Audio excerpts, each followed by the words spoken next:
more exhaust action for y'all.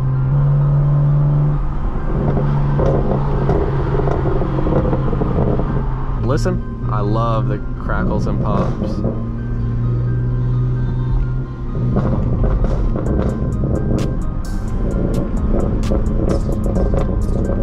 That was the downshift. Ooh.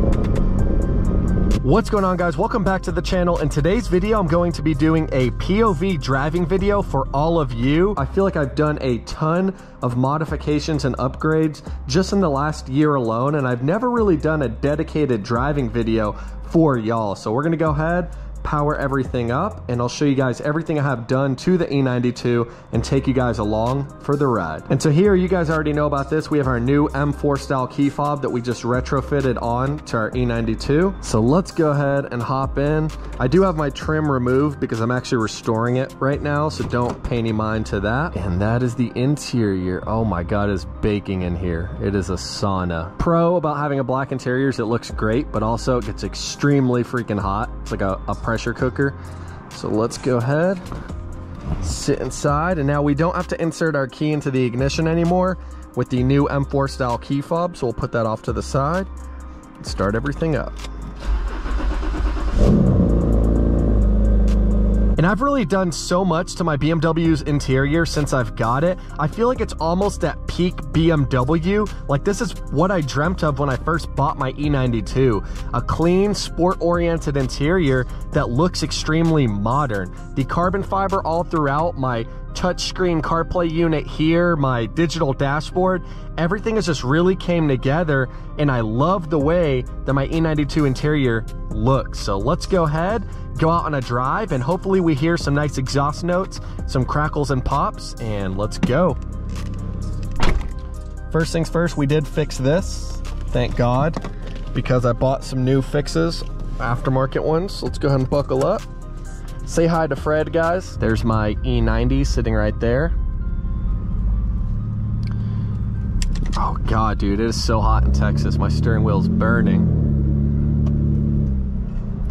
But even though it's an extremely hot day, it is a very beautiful one as well. The sun is out. It's been going up and down, and yeah, it's just a perfect day to take you guys out on a POV. So I want you guys to picture you're in my car and you have Fred as your passenger prince over here. And something I really love about this interior, in all honesty, is having this Apple CarPlay screen here, because it's just so convenient, guys. I can show you real quick. Izzy's BMW E92, and then you'll see it all sync up to my CarPlay. I have someone behind me, so I can't show you guys entirely, but as you guys can see, now you have Apple CarPlay all fully fired up right here on my dashboard. And I originally didn't even have this unit. This is an aftermarket unit that I cut into the dashboard. But I'll be quiet and let you guys listen to these exhaust pops.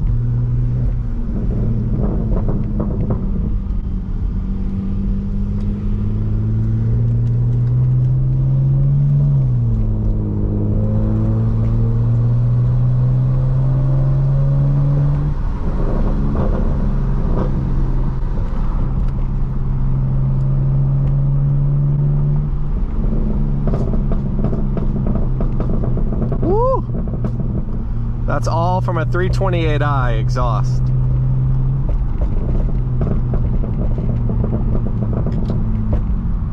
Sounds beautiful. And I've really just absolutely loved this interior and how it's came along. The custom steering wheel, the digital dash, especially the CarPlay unit here, just really makes the entire interior feel so much more modern and look so much more modern. You almost wouldn't be able to tell that this is an E92 that's almost 2 decades old, you know?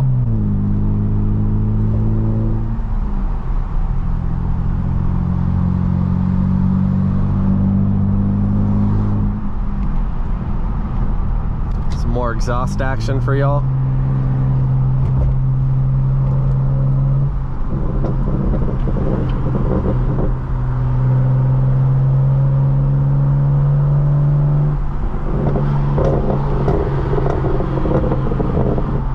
Everything about, especially having this super grippy steering wheel now, man, like it just makes such a big difference, because this is the main part of the interior you interact with and look at all the time. And it just shows you, like, you can really dial these interiors in exactly to how you want and make this car look and feel so much newer and better than it is, like, stock from the factory. And the way, like, the carbon fiber glistens and shines, like in the summertime or while the sun is hitting it, like, you can see the carbon just looks beautiful. And I'll have links down below where you can get all this stuff in your car. But yeah, man, I really love the E92 interior, especially with all black with the black headliner. I did the black headliner up top. My head's always on a swivel while I drive, as you guys can probably tell. Always moving around. Don't do it. Don't do it, Maxima. You stay there, Nissan. He's about to dart out in front. These cars are even more amazing as a manual transmission, but I honestly, in my opinion, with my hectic life and always running around left to right, constantly multitasking different things, I don't mind this automatic with the step over feature where it can go into the sport mode. It enhances your revs once you kick it to sport. It makes the throttle super sensitive, and then you get all these nice crackles and burbles and pops. So I don't mind the automatic transmission. It's super convenient for me, but you all, you know, someone out there probably disagrees. And yeah, I think no matter if you get these in an automatic or manual, the E92 is still thumbs up in my book. And yeah, guys, I just really love the E92 interior. It's the perfect mix of analog and old classic enthusiast-centered BMW, but you also get some nice redesigns from the E46. I love these new sport style seats.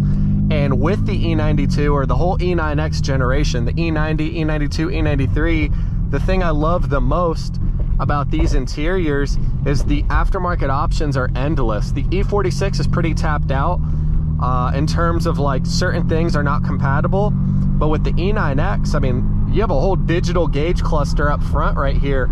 All my temperatures, my oil temp, my coolant temp, your fuel economy, full entire Apple CarPlay unit that I can, you know, sync all my stuff up to and enjoy. It's super convenient for navigating. And just all the carbon fiber goodies and all the upgrades that I've did on my own. Yeah, I mean, you just, man, I really love the interior of these cars, and they're just so fun. If you do some good suspension type upgrades, man, these things are a blast. You do coilovers, a nice steering wheel, some nice interior upgrades, some good wheels with some really nice, like, grippy tires. Yeah, dude, these things are amazing. We're in a school zone, so I'm about to go 120. No, just kidding, don't do that. But we are in a school zone, so I gotta go slow. But even then, just cruising, you can, I want you guys to listen to the exhaust note. Even just barely holding it down, it doesn't drone super crazy. So I can still just, you know, lightly cruise this car, and it's not like a rampant beast everywhere I go. If I want it to be loud, it'll be loud and it'll burble and it'll pop, especially when you kick over to sport mode.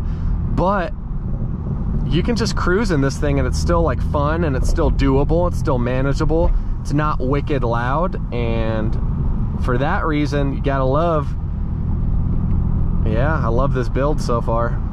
It looks like I have night vision goggles on or something. But see, if you open up on the exhaust, you can make it loud for sure, but you can also just kind of cruise through the city. And man, I'm gonna say it a million times, I really love the E9X generation interiors. For whatever reason, they get hate. People say they, like, squeak and rattle over time. That is a lie. I'm at 250,000 miles on mine. No squeak, no, like, squeaks or rattles, and I have coilovers, you know? And do y'all hear squeaks or rattles? I want you to listen right now. Ready? Listen.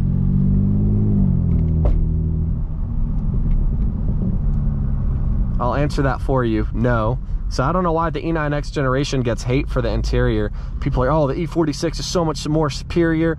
The E9X interior is basically the E46s, except redesigned and given a bit more tech, but it's still pretty analog, right? Like in terms of BMW, it's still very analog and DIY friendly. All these panels pop off pretty easily, but it also looks extremely nice. So kick it over to sport mode. Listen. When you're in like these congested areas, I love the crackles and pops.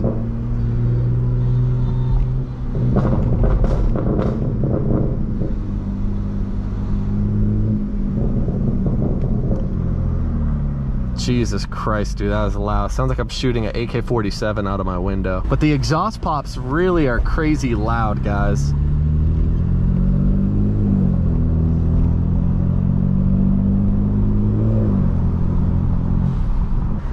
Look at that GTR. Y'all see that R35 over there?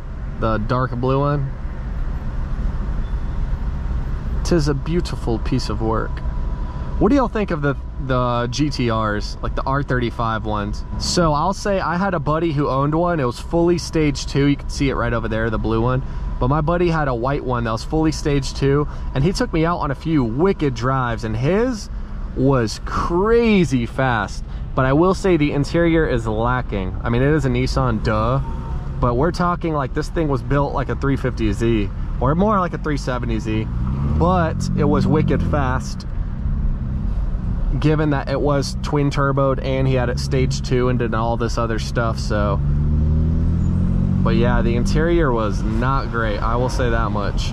One of my favorite things I love about BMWs is when you're driving yours, seeing like the reflection of your halos on someone else's like back bumper is just so pleasing. Like, I don't know if you guys can see that Ford in front of me, but you can see like my halos are like etched into the rear of his car. It just looks so aggressive. And yeah, just to kind of show you guys around the interior a little bit more in detail, I have all the antennas for the M4 style key fob here. So if you guys don't know, this M4 style key fob, you don't have to insert it into the ignition.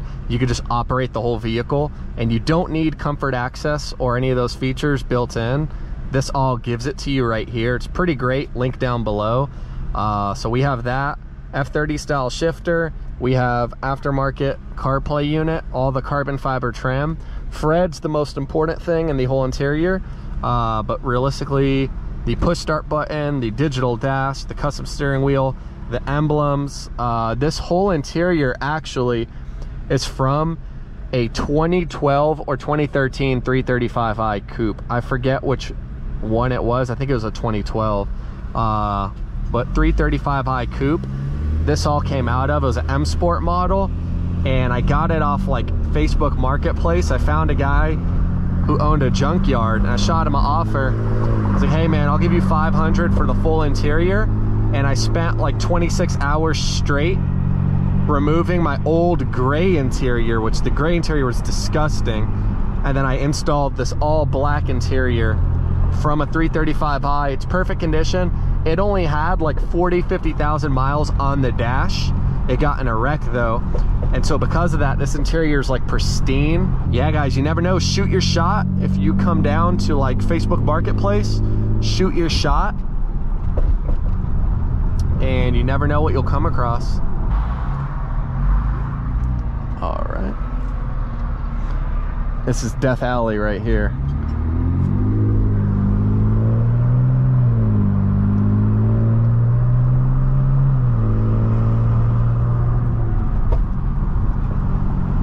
Look at this turn. Ready? Ready? Ready? Zoom.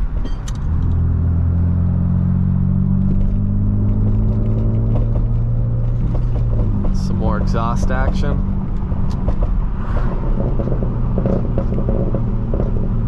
I want you to listen to the downshift. Ready? Right here. Ready?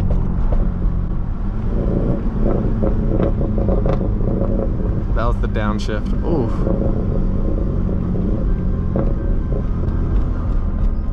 Oh no, postman, don't hit me. Wouldn't that be a crazy car accident to get into? You get hit by the postman, like the post office. Mailman just boom. And yeah, guys, we are back.